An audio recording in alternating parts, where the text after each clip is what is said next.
We use their living witness. Very much.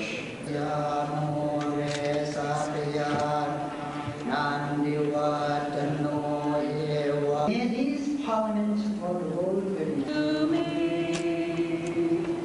sing in my heart all the stirrings of compassion. Holy goddess Isis, mother of all beings, come to our hearts. Grant us thy children, love, beauty, and truth. In the name of Isis of 10,000 names, may all beings be blessed.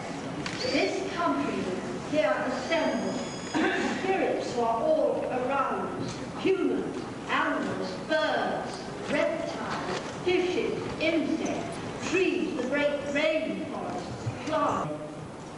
Maherbaan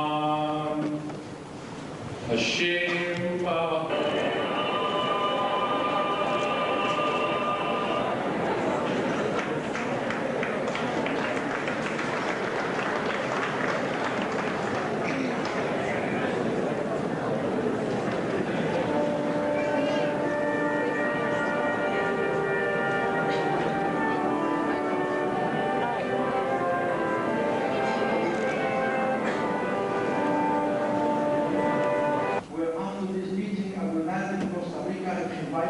Oneself, then providence moves in. All sorts of things occur to help one that would never otherwise have occurred. Has to decide whether she truly wants to be multicultural, multiracial, and American, or does America want to be exactly as the founding fathers envisioned? That would mean that blacks, Hispanics, Asians, Arabs would all be second-class citizens. It is very difficult to answer to who would be the Christ. I think it depends. I mean, I don't think there's one version of saying who Jesus is.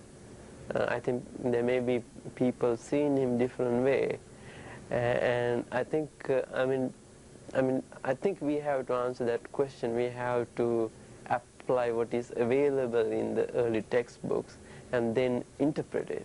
So whatever I say is interpretation. And so Jesus, I think, reading the Bible and seeing his good quality, it seems that he has a quality, very virtuous, which makes him a social worker and person who takes care of other people. So that Buddhist idealist we call Bodhisattva, a being who desires to be a Buddha. Well, around tonight, it's like a smorgasbord. Here I am a Christian. What can I learn from Buddhism? What can I learn from Hinduism? What can I learn from Taoism? What can I learn from native peoples? And that's part of a commodity mindset. It's spiritual materialism. You're approaching other traditions as if they are only objects for your consumption, your use. And that feeds into a kind of Christian arrogance that I think is very problematic. So for that reason, dialogue can be problematic if approached in that spirit. Secondly, dialogue can be very problematic because Christians can forget the legacy of Christian abuse to other religious traditions, particularly perhaps native traditions.